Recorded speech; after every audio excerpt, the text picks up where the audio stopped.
Ndio maana nimemwambia roho hayupo. Nimemjibu kwamba pale roho hayupo. Anatajiwa mwana na malaika. Roho hayupo. Tumeshamsaidia. Sawa. Sikujelile ile swali la kwanza ambalo alikuwa anauliza. Aliuliza Yesu alizaliwa lini? Yesu alizaliwa lini? Tunasema Yesu yule aliyekuja duniani ni mwana wa Mungu. Ndio. Na yule Mungu wa mbinguni ni baba yake. Ndio. Hayo mahusiano yao yakoje? Kwa sababu yeye alikuwa anauliza alizaliwa lini. Sasa mimi nauliza alizaliwa au hakuzaliwa. Na je, alianza kuwa mwana baada ya kuzaliwa na Mariamu au alikuwa ni mwana kabla ya kuzaliwa na Mariamu? Huyu alikuwa ni mwana hata kabla ya kuzaliwa na Mariamu. Mahusiano yao yalikuwa hivi. Kwa sababu Mungu tangu alipoiumba ulimwengu alishajua nini kitakachotokea na nani atafanya nini. Ndio maana Mungu alikuwa anajua hata kwamba Adamu atakosa. Mungu alikuwa anajua kabisa na kwamba ameweka mpango huo. Lakini katika mpango huo ni kwamba nani atafanya nini na nani atafanya nini ulikuwepo tangu zamani. Ndio maana katika Mwanzo sura ya 3 mstari wa 15 inasema uzao wa mwanamke utamponda kichwa. Sasa huu unaosema uzao wa mwanamke umeingilia wapi hapo? Toka kitabu cha Mwanzo wakati tu ndio dhambi imeanza. Maana yake ule mpango ulishakuwepo tangu zamani. Ndio maana Baba alikuwepo ni wa milele, Mwana ni wa milele na Roho Mtakatifu ni wa milele. Waebrania 13:8 anasema Kristo ni yeye yule jana, leo na hata milele. Kwa hiyo ni mpango uliokuwepo tayari. Sasa swali na turudi tena mwanzo. Huyo mwana aliumbwa au alizaliwa? Na ndio swali lilokuwa la huyu. Alizaliwa lini? Mwana hakuumbwa wala hakuzaliwa kwa sababu yeye ni neno na ni Mungu. Sasa Mungu hajawahi kuumbwa wala kuzaliwa. Yohana 1:1 hapo mwanzo kulikuwa hapo neno na neno alikuwa kwa Mungu na neno alikuwa Mungu. Sasa mwana hajazaliwa kwa maana hiyo kabla ya Mariamu na kwa sababu yeye haumbwi kwa sababu yeye ni Mungu. Unajua mafunzo tunayosoma kati hiyo Yohana tunayoisoma hiyo. Hapo mwanzo hakuna wengine mwenye swali aje. Yes. Nakushukuru sana mwenye swali aje. Watu ambao wanauliza maswali, wewe unavyojiandaa na swali sogea kabisa hapa mbele ili tukaposema tu uulize unapanda moja kwa moja. Karibu uulize Isaac Ndeme maswali yako. Mwalimu Ankemwa njoo uulize moja kwa moja. Mwalimu Ankemwa anasema ya kwamba Yesu hakuzaliwa. Sasa naomba unisaidie kuelewa andiko hili tunaposoma kwa Kiingereza. Tunaposomea kwa Kiingereza kitabu cha Yohana 3 mstari wake ni wa 16. Pale neno ambalo linatumika pale tunaambiwa begotten son, and he gave his begotten son. Sasa wamesema Yesu hakuzaliwa. Nini maana ya begotten son? Nini maana ya begotten son? Asante, karibu. Maana ya begotten son, mimi naomba niisome sasa kwenye lugha yake ya asili. Wewe umesoma kwenye Kiingereza, mimi nataka tuisome kwenye Greek ili tupate maana ya begotten son. Yes, Yohana 1:18. Hii begotten inamaanisha nini? Yohana 1 okay, Yohana 1 naomba tutafute hapa. Tunatafuta Yohana 1:18. Anasema hivi, Yohana 1:18. Naomba na leo tusome wote. Anasema hivi, hii ni hapa Yohana 1:18. Tunasoma katika lugha yake ya asili Greek. Anasema Theon oudeis heuraken popot monogenes theos hoon eiston kolpon. Ninasoma hapa, no one has seen God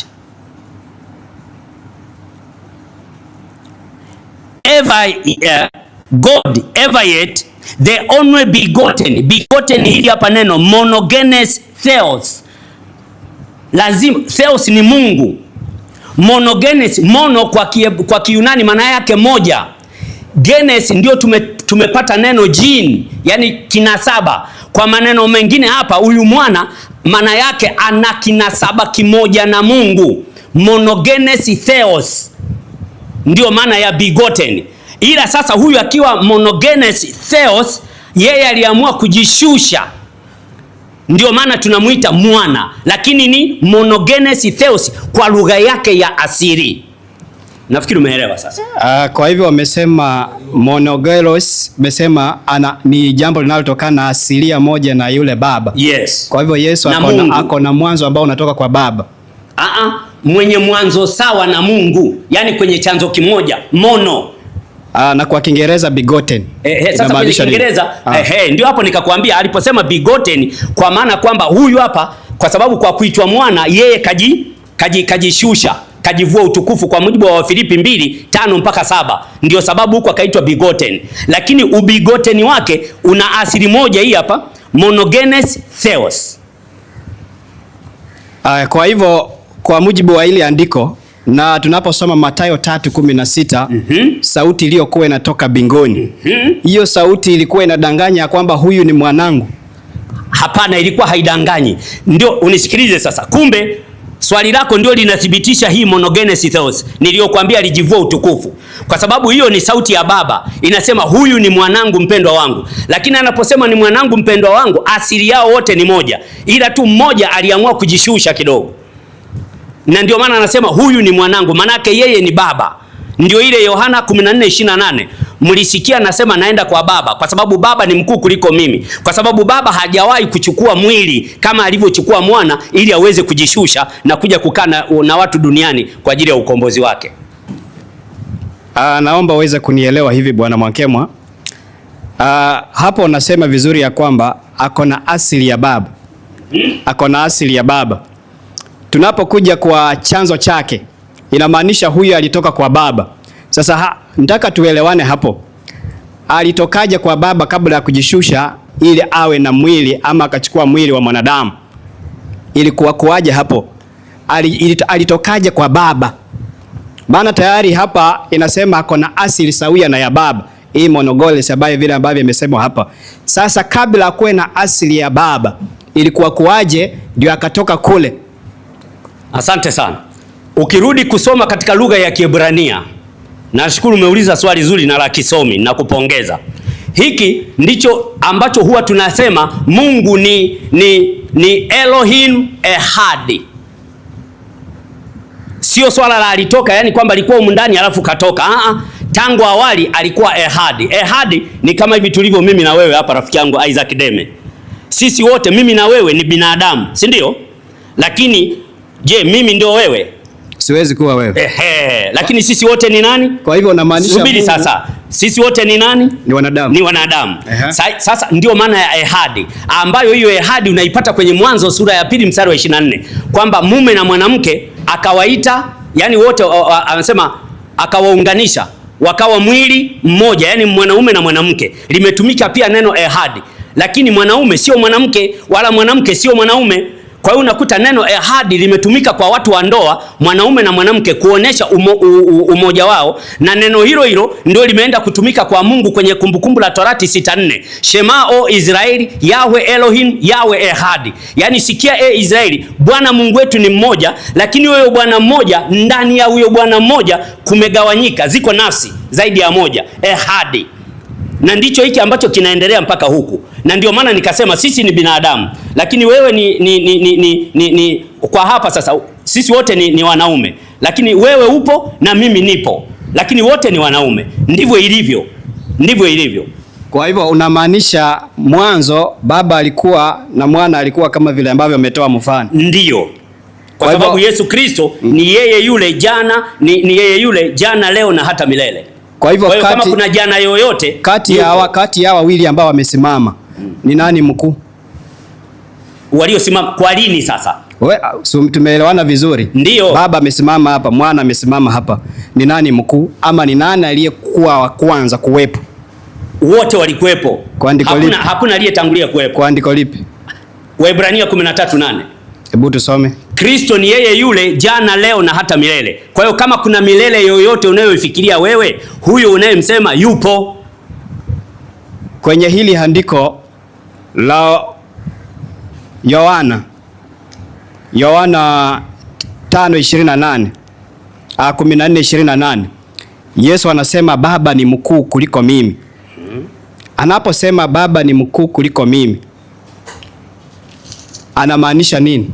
Anamaanisha hivi, baada ya yeye kwenye Wafilipi sura ya 2 mstari wa 5 mpaka wa 7 aliposema yeye ambaye mwanzo alikuwa yuna namna ya Mungu, naye hakuona kule kuwa sawa na Mungu, monogenes theos, sawa na Mungu kuwa ni kitu cha kushikamana nacho, bali alijifanya hana utukufu, akatoa namna ya mtumwa, akawa ana mfano wa mwanadamu.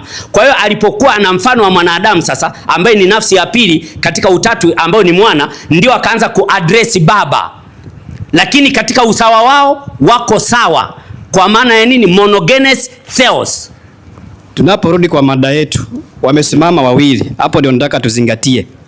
Mwanzo wa mwana ni upi? Ametoka kwa nani? Na umekuwa kuwaje mwana? Anakuwa kuwaje mwana? Nimekuambia ili swala la mwana yani lipo tangu milele. Usiseme amekuwaje kuwaje. Nimesema mwana ni wa milele. Haya, asante. Kama hivyo ndivyo ilivyo uelewa wako. Swali langu la mwisho, huwa mnatumia andiko. Kwa nini na mimi nisikuulize sasa wewe? Sasa mimi ndio nimesimama hapa nikuhoji. Swali langu la mwisho, huwa mnatumia kitabu cha Mwanzo 1:26 ya kwamba walikuwa watatu waliokuwa naumba. Sasa leo naomba kwa andiko ya kwamba Mungu Roho ako na sura ya Baba. Maana waliokuwa naumba kwenye hilo andiko tunaambiwa walikuwa na mfano. Yaani anasema na tuumbe mtu kwa mfano wetu. Kwa hivyo walikuwa wanazungumuza ambao wanafanana. Sasa wama wana sura moja. Sasa ili Mungu Roho tukubaliane na wewe leo, na nitaaminiana na wewe leo ya kwamba utatu upo. Mtakatifu, Mungu Baba, Mungu Mwana na Mungu Roho. Sasa wapi kwa andiko Mungu Roho ana sura ya Baba ili na mfano wao, ili tukubaliane ya kwamba kweli walikuwa watatu pale mwanzo?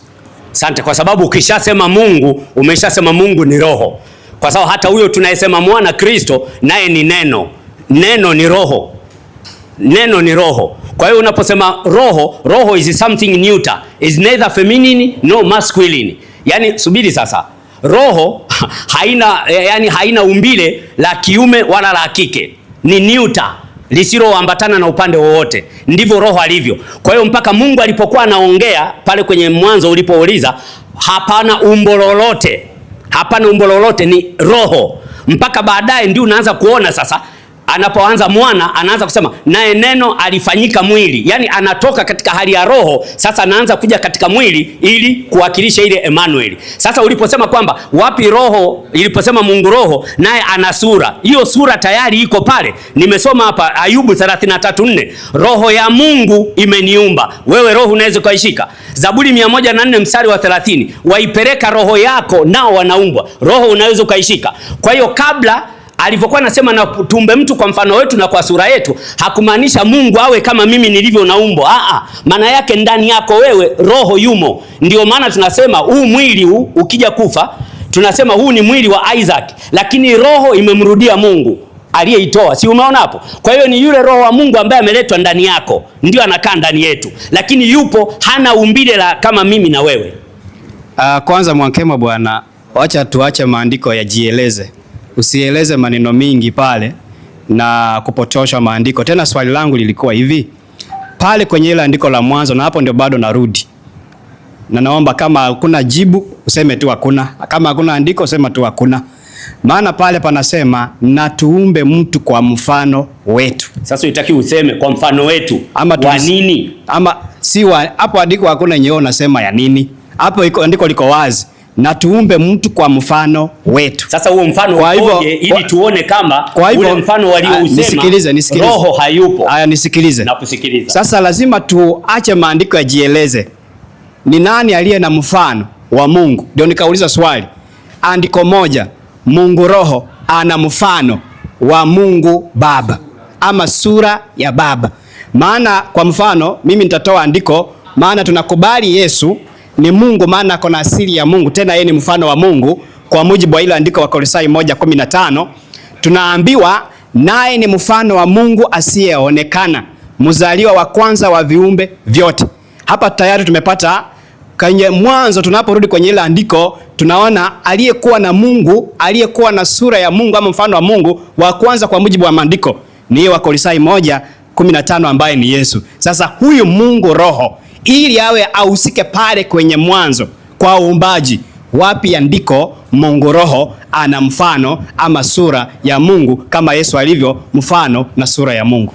Asante sana. Hata huyo Yesu naye msema asingechukua umbile la kibinadamu wala usingejua awali alikuwaje au sasa hivi alivyo mbinguni yukoje, kwa sababu alifufuka na mwili wa utukufu ambao sio kama huu. Kwa hiyo hilo andiko unalolitaka nimekuambia, Ayubu 33:4 anasema roho ya Mungu imeniumba. Alafu Zaburi 104 mstari wa 30 anasema waipeleka roho yako wanaumbwa, kwa sababu alikuwepo wakati wa uumbaji kwenye Mwanzo sura ya 1 na mstari wa 2, kwamba roho wa Mungu alikuwa ametulia juu ya vilindi vya uso wa maji. Kwa nini? Kwa sababu ndio kipindi cha uumbaji. Asante. Ameelewa, na utatu sasa ataanza kuufuata. Sawa, kuna swali lingine hapa? Sawa, nataka lakini pia tunataka tujue, kwa sababu tuna somo la pili hapa. Tuna mada ya pili. Kamili. Asante. Saa 7 kamili muda unaisha. Mwankema kaa hapa. Boto kitabu. Ila kuna maswali mengine moderator, inabidi ya watu wa mtandaoni. Nimechukua mawili tu. Sawa, basi sawa, wewe utawasilisha hayo. Nitawasilisha. Muda nitapatisha kama kuna mmoja kuulizia swali. Haya. Bwana asifiwe. Mwankema, unaamini utatu mtakatifu? Kabisa kabisa, kwa sababu ndivyo Biblia inavyofundisha. Unaamini utatu wako ama unaamini utatu wa umoja wa makanisa? Ninaamini utatu wa Biblia. Wa Biblia? Ndio. Je, unakubaliana na msingi wa Nikea? Msingi wa Nikea? 325? Ndio. Unakubaliana nao? Ninakubaliana nao kabisa. Asante. Katika wewe umesema hivi kwamba nimekusikiza hapa unaongea na katika maswali kwamba Yesu hajazaliwa. Umesema hivyo hujasema? Nimesema namna kuzaliwa kwake, ambayo lugha yetu ya Kiswahili imesema kuzaliwa. Tutakaposoma kwenye Kiunani imeandikwa prototokos. Kwa hiyo ina maana wewe haikumaanisha born, imemaanisha prototokos. Kwa hajazaliwa. Narudia. Jibu tu swali, hajazaliwa amezaliwa. Sasa kuzaliwa, okay, ameprototokos. Okay. Sasa bwana nasema kwamba wewe unaamini utatu gani? Ninaamini utatu huu wa Mungu mmoja ambaye amejifunua katika Baba, Mwana na Roho Mtakatifu, nafsi tatu tofauti. Sawa, wewe umesema kwamba pia unaamini utatu wa Nikea, si ndio? Ndio. Sasa naomba niusome utatu wa Nikea hapa. Usome kabisa, na mimi ninao. Katekisimu ya Kanisa Katoliki, sawa? Sawa sana. Kanuni ya imani ya Nikea, Constantinople, sawa? Na sadiki kwa Mungu mmoja. Ndio. Baba Mwenyezi, muumba mbingu na nchi na vitu vyote vinavyoonekana na visivyoonekana. Wewe unaamini Baba ni Mungu mmoja Mwenyezi? Baba ni Mungu mmoja. Sikiliza kwa makini. Na sadiki kwa Mungu mmoja Baba Mwenyezi, muumba mbingu na nchi na vitu vyote vinavyoonekana na visivyoonekana. Hii ni katekisimu. Sawa? Unaamini nukuu kwenye katekisimu hapa? Tulie kidogo. Sasa ungesoma yote. Naomba tulie sasa. Wewe umesema hivi unaamini utatu wa Nikea. Nimekusudia hapa ni katekisimu ya Kanisa Katoliki. Sawa? Asante sana. Imesema kanuni ya imani ya Nikea. Simeandikwa hivyo? Ndio. Na Constantinople. Tuko pamoja? Ndio. Tunaanza hivi. Na sadiki kwa Mungu mmoja. Mungu mmoja. Ndio. Baba Mwenyezi, muumba mbingu na nchi na vitu vyote vilivyomo vinavyoonekana na visivyoonekana. Ndio. Unakubaliana? Nakubaliana. Wewe Mungu mmoja ni ba? Twende sehemu ya pili. Nakubaliana. Twende sasa. Na sadiki kwa Bwana mmoja. Yesu Kristo, mwana pekee wa Mungu. Sawa, mwana pekee wa Mungu. Aliyezaliwa na Baba tangu milele. Unakubaliana? Ninakubaliana. Ndio ile monogenes. Ndio monogenes. Sasa wewe ulikataa kwamba Yesu hajazaliwa. Namna mlivyokuwa mnaongea ya zaliwa yenu sio ya monogenes. Ndio maana nikakwambia hii yote ya monogenes sio. Tuendelee. Tuendelee sasa. Tulie kidogo. Masawe, si umeileta tuendelee. Si nimekuambia hapo nakubali. Tuendelee. Hamna shida. Tuendelee. Kwa maana ya monogenes, Twende. Twende. Tangu milele yote. Mungu aliyetoka kwa Mungu. Yes, ndio hicho nilichokuwa nataka. Ulitaki umalizie hapo. Ha? Mungu aliyetoka kwa Mungu ndio ile monogenes theos. Mimi nilijua tutafika huko. Sikiza kwa makini, sikiza kwa makini. Mimi si nimetoa nukuu. Ndio. Sio, subiri sasa. Wewe umeshakubali kwamba kuna Mungu mmoja Mwenyezi Baba. Sawa? Ndio. Na Yesu Kristo mwana wa pekee wa Mungu aliyezaliwa na Baba. Sawa? Ambaye ni nani? Ni Yesu. Endelea, inasema ni nani? Mungu aliyetoka kwa Mungu. Asante sana. Sasa mwanga kwa mwanga. Usiruke hapo. Uwaeleze na watu Mungu aliyetoka kwa Mungu kivipi? Ndio. Is the only begotten son of God. Sio sani. Hapa pamesema Mungu aliyetoka kwa Mungu. Wewe unaingiza sani. Sikiliza, ukianza kuingiza sani utakuwa unarudi kwenye kile nilichokifundisha mimi. Kwamba ile maana ya monogenes ndio maana pale wakasema sani kwa sababu alijishusha. Sasa na wewe wapi imeandikwa amejishusha? Kwenye mdomo kwenye Wafilipi 2:6 mpaka 7. Kwenye mdomo unasema sani. Wakati hapa pamesema Mungu aliyetoka kwa Mungu ambayo ni monogenes theos. Sikiliza kwa makini. Hii ndio imani ninayoiamini. Sikiliza kwa makini. Hii mimi sikatai. Asante. Kama ukatai, tuko pamoja. Kwa hiyo unakubali kwamba tulie basi. Tulie kidogo. Kwa hiyo maana yake hii aliyezaliwa hapa sio, haina maana kama ulivyokuwa unafikiria. Tuendelee. Jamani tuko kwenye imani ya taratibu tu. Sawa. Asante sana. Imeanza hapa na sadiki wa Bwana mmoja. Tulia kidogo. Yesu Kristo. Huku tumemaliza. Nakuja hapa. Tulie, mimi sina swali langu mimi. Asante. Osha kubali kwamba kuna Mungu mmoja mwenye. Tunakubaliana? Ndivyo ilivyoandikwa sasa. Unakubaliana? Sasa ndugu, jibu swali. Mimi nimesema nakubali. Kule tumemaliza. Wewe unakubaliana? Mimi ninakubali. Asante. Haya. Na sadiki kwa Bwana mmoja Yesu Kristo mwana wa Baba wa Mungu aliyezaliwa na Baba tangu milele. Tumekubaliana, sawa? Ndio. Kumbe sasa huyu mwana anatoka kwa nani? Amezaliwa na nani? Na Baba. Hapa pamesemaje? Nakuja sasa hapa. Mungu aliyetoka kwa Mungu. Swali kwako. Ametoka kwa Mungu yupi? Asante sana. Ametoka kwa Mungu Baba. Ambayo ni monogenes theos. Mono moja. Naomba wasikilizaji wetu mnaotufuatilia huko, hawa lugha ya Kigiriki inawapiga chenga. Kwa Kigiriki mono maana yake moja. Alafu genes ndio ile tunapata jini, yani vinasaba. Kwa hiyo manake kinasaba chao ni kimoja. Ila huyu sasa ametoka kwenye kile kinasaba ndio akaitwa mwana kwa lengo la wokovu. Asante. Wewe umetoa wapi katika lengo la wokovu? Kwamba lengo? Hapo kwanza. Twende hapo. Nimetoa wapi? Twende hapo kwanza. Sawa, hapo. Tuko kwenye Nikea. Ametoka katika nasaba. Twende kwa Nikea. Tunakubaliana. Hapa. Sawa. Twende kwa Nikea. Ametoka kwenye nasaba. Ametoka? Nasaba. Hapa tunasema Mungu aliyetoka kwa Mungu. Mungu yupi? Hapa Mungu yupi? Anamaanisha katika uungu maana yake Baba. Baba. Yeah. Wewe amechukua nasaba ya nani? Amechukua? Nasaba ya nani? Nimesema ametoka kwa Baba. Baba tunaposema umesema ana nasaba moja. Nasaba kutoka kwa nani? Masawe, unapenda nasaba kutoka kwa nani? Masawe. Mwana anachukua nasaba kutoka kwa nani? Kutoka kwa Mungu. Mungu yupi? Imeandikwa hapa. Mungu Baba. Imeandikwa hivi. Unisikilize, imeandikwa hivi. Mungu aliyetoka kwa Mungu. Mungu yupi? Mungu yupi? Sasa Mungu aliyetoka kwa Mungu. Ndio. Mungu yupi aliyetoka kwake? Sasa hapa wameandika Mungu yupi? Sasa sikiliza kwa bana. Tuendelee. Mwanga kwa mwanga. Mungu kweli. Kwa Mungu kweli. Mungu kweli kwa Mungu kweli. Sikiliza, alizaliwa bila kuumbwa. Alizaliwa bila kuumbwa. Kuna watu hapa waliuliza walisema Yesu kaumbwa. Hapa panasema kumbe amezaliwa bila kuumbwa. Ndio, nakubaliana mimi na wewe. Yesu amezaliwa. Sawa? Bila kuumbwa. Ila amefanyaje? Kwa sababu ni nani? Ila amefanyaje? Kwa sababu ni nani? Ila amefanyaje? Amezaliwa hajazaliwa? Kuzaliwa kwa Mariamu. Amezaliwa kwa Mariamu amezaliwa.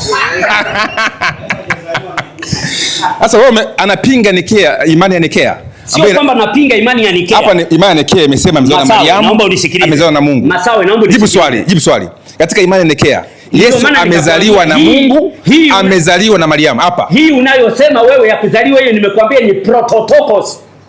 Okay, mimi nafikiri imeeleweka. Asante sana. Sasa naomba nichukue maswali ya wasikilizaji. Nendeni mjifunze lugha ya Kiunani. Msipofanya hivyo ndio maana hata Pastor Chai mpaka leo yuko kimya. Kwa sababu tutakapofika kwenye lugha